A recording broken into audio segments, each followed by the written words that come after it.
Hey guys, look. A reference to a show with Mandarin in it, inside of a review about a show that deals with Chinese culture. This is just, I didn't plan this. I didn't plan this at all. I literally just grabbed the first shirt out of my dresser and it was a freaking firefly. I couldn't have planned this better if I tried. 美籍迷们，大家好，我叫 Maya， 但请叫我 MediaHead. You might wonder why you haven't seen me in a while. The answer is 2020. Just 2020. You might also be wondering about the Mandarin, and that I can actually answer properly. We're going to be focusing today on a movie that deals with Chinese culture, the Netflix original Over the Moon.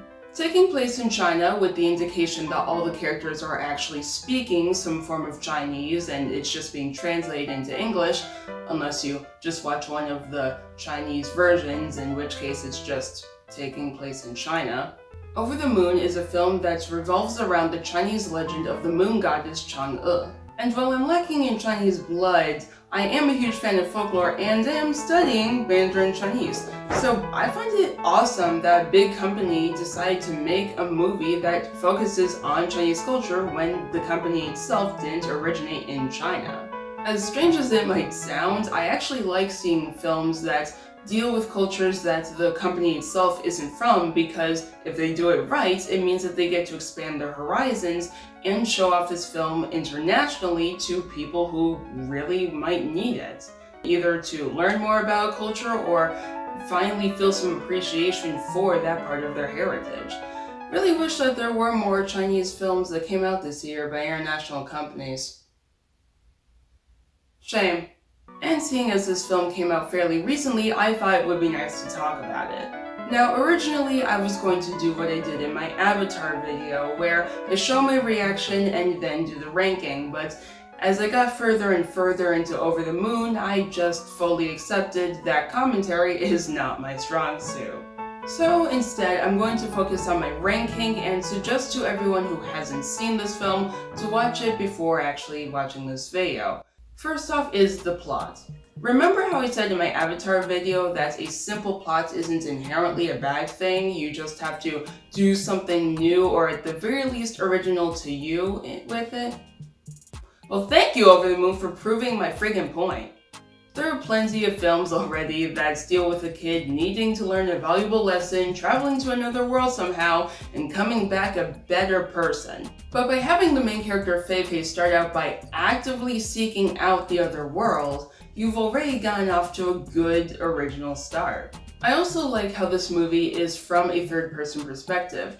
Yes, Fei is the main character, but the movie isn't afraid to show that Fei's main motivation is flat out wrong from the beginning. With her mother gone and her father falling in love with another woman, Fei is convinced that it's all because of her father losing his faith in Chinese folklore, specifically the legend of Chang'e, which seemed to be her and her mother's favorite. However, we see at the very beginning of the film that her father never believed in Chinese mythology and was just humoring both her and her mother. As a result, while you want Fei to succeed, you already want her to succeed in a way that is different than the way she's planning. That being said, there were some issues with the plot that just straight up drove me insane. And sadly, a lot of it has to do with Chang'e herself. I'll get more into this in characters, but the way that they handle Chang'e, especially at the end, is ridiculously unsatisfying to me. Chang'e immediately reveals herself to be not nearly as nice as Fei was led to believe, which is perfectly fine. The movie mentions that there are different forms of the Hui and Chang'e myth. But the way that they handle her personality after revealing this is concerning, especially since this film is being aimed at impressionable young children. At the end of the film, Chang'e doesn't get any comeuppance for her attitude towards everyone around her. She doesn't even apologize. When her plan fails to bring Hui back to life, she goes into a depression, plunging the moon into darkness. Fei goes to save her and ends up in her own pit of despair. Then, Chang'e, in a very weak scene to prove to the audience that she actually has accepted that Hui is dead, I guess, is the one to comfort Fei Fei when she herself is already struggling with the fact that she can't actually bring her husband back to life, and the scene doesn't actually really feel like it's her getting over it, but more her just comforting Fei Fei over her loss instead of them helping each other out in that scene. Seriously, why couldn't Jean do it? I mean, it's not explicitly mentioned, but he's clearly missing a father, and even if he didn't meet the man, it would have been a nice way of getting him to connect with Fei Fei even more, and I don't know, maybe Chang-e could have just watched the whole thing conspire and learned from his little speech or something. Another issue I had with this film was the pacing. I can practically feel the scenes that were left on the cutting room floor.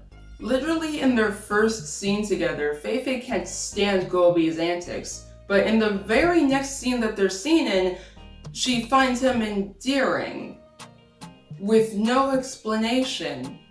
Also, seriously, considering Jean does break through the barrier, which is fulfilling his no barriers running gag throughout the rest of the film, I'm kind of convinced that my suggestion from a minute ago about Jean being the one to comfort Fei Fei was meant to happen, but someone scrapped it. So yeah, between a plot that is basic but made original, but has a villain who starts out strong but loses her luster throughout the film, and some poor pacing and feelings like some scenes are missing, this plot is okay, but it feels like someone could have done a lot more to improve it. 7 out of 10. Next is the characters. Let's start out with the big one I mentioned earlier, Chang-e. Chang-e was so promising. Between a stunning visual design and a suggestion that she's the same Chang-e who took both immortality pills / drank the immortality potion / took the entire dosage for herself, willing to leave her husband behind but still being willing to bring him back, she starts out as a really interesting villain and a good foil for Fei Fei. A stubborn 14-year-old who needs to learn how to deal with her grief properly, and a literal goddess who refused to move on and remain static for centuries? I was excited for that and wanted to see how they'd go with it. But the further and further I got into this film, it felt more like someone just ran out of time when writing Chang-e's character arc and they had to quickly come up with something so that they could make the final product.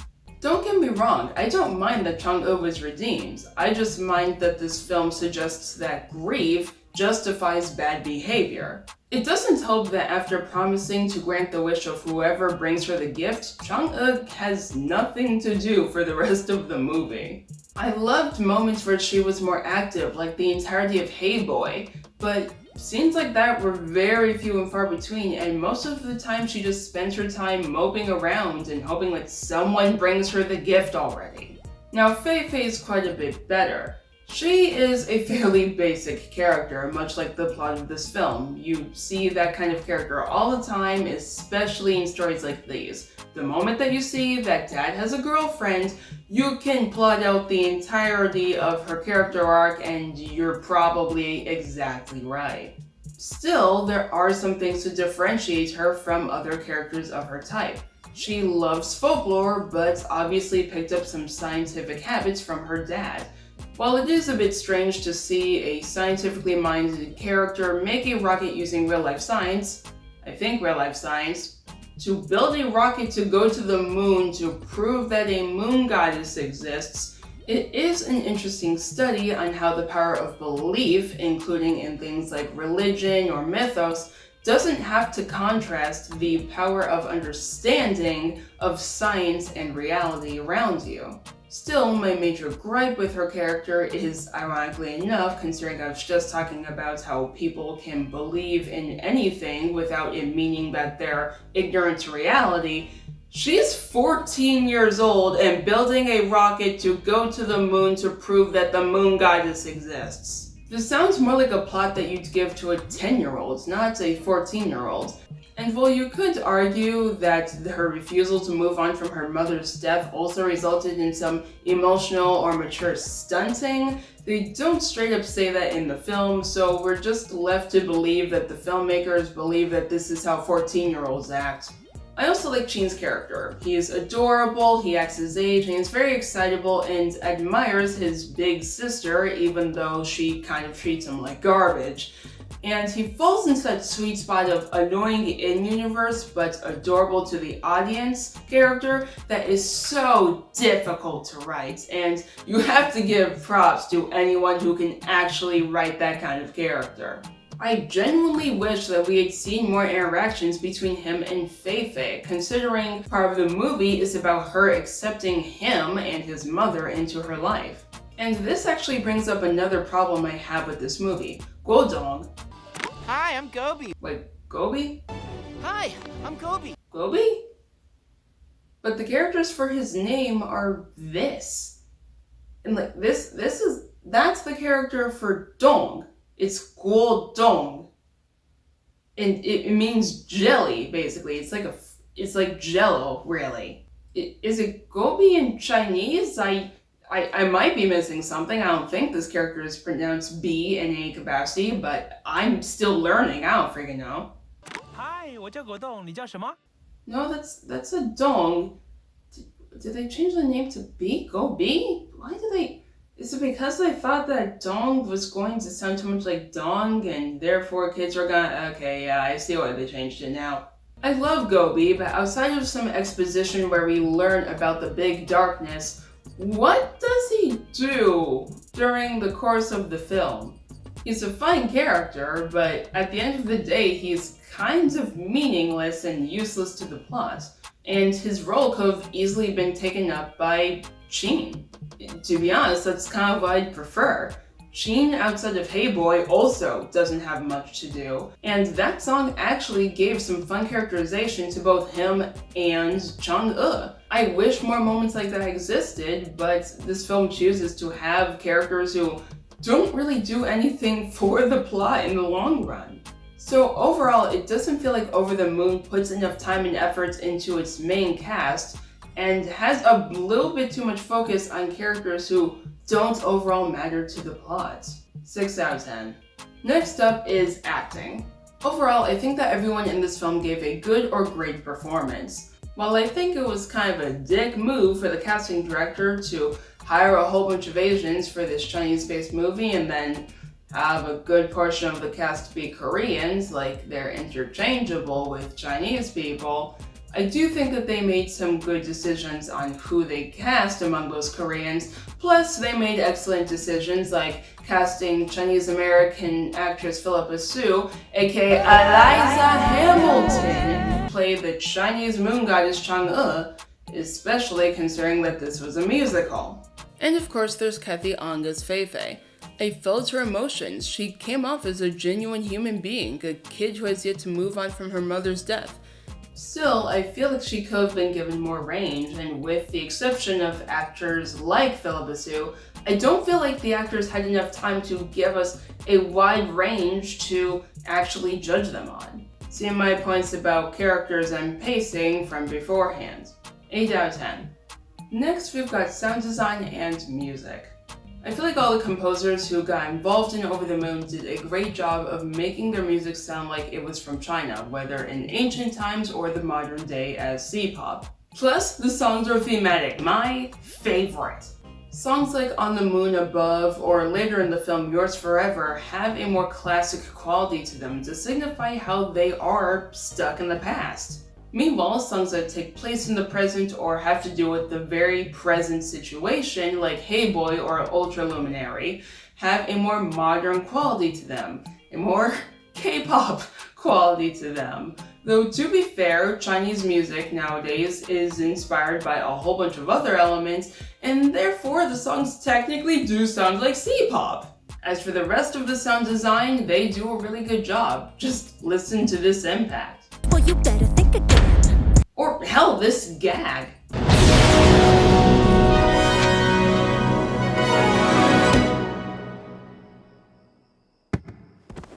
And while the songs and sound design aren't exactly the best that I've heard, they are pretty damn good. And when you're making a musical, I'd argue that that makes your job that much harder.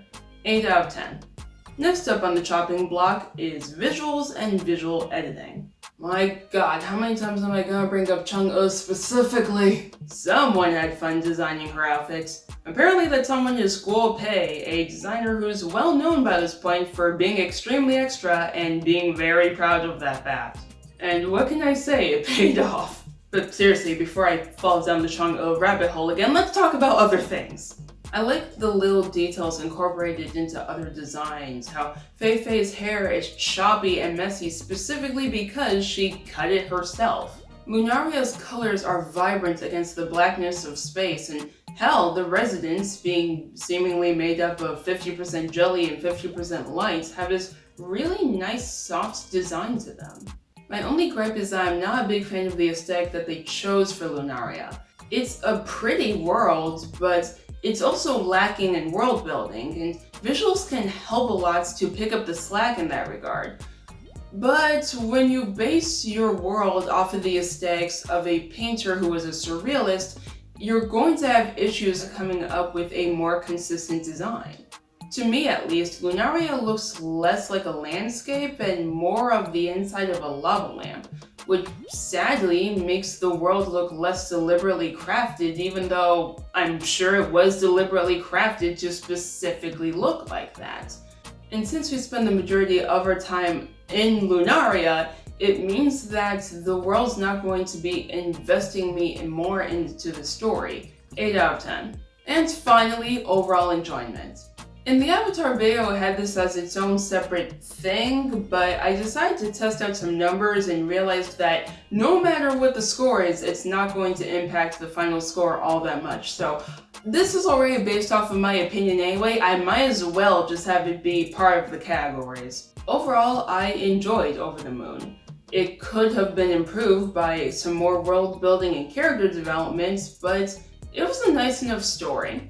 Plus, as someone who's into anything folklore related, someone who has to learn more and more about Chinese culture as a whole, and as a woman of color who understands personally the excitement of seeing your culture be represented accurately in a mainstream film, I'm happy that this movie exists. According to what I've seen so far, people of Chinese descent, whether they actually be a Chinese citizen or otherwise, are really happy with how this movie turned out and are proud of how it represented their culture. There are little moments like Fei Fei saying 茄子 instead of cheese, or the fact that the plot got started over an argument about which form of the Chang'e myth was correct.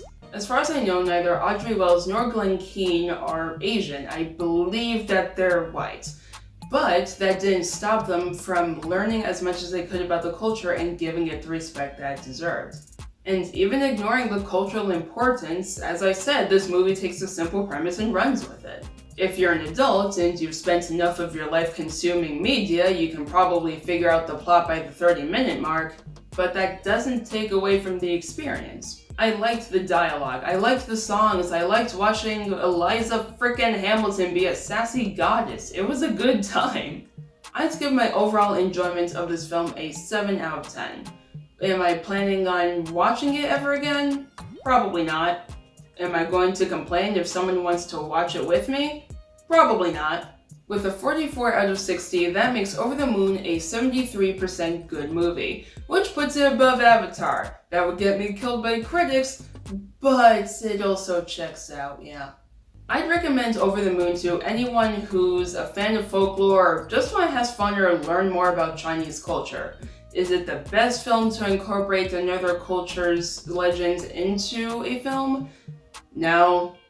But apparently Chang'e and Hui's legends doesn't have a lot of interpretations. While we don't know if Over the Moon was a financial success, considering Netflix really likes to keep those numbers close to their chest, we can assume by its popularity that it at least was some kind of financial success, and hopefully when the world opens up in 2022, that will encourage more and more filmmakers to make these kinds of films with a big enough crew to actually get the job done. Screw this friggin' year, man. Anyway, for now I must say adieu on this fine, cold, hot, I don't know, the weather just freaking doesn't matter anymore, apparently. I don't know. Dang. I'll see you in a bit, media lovers.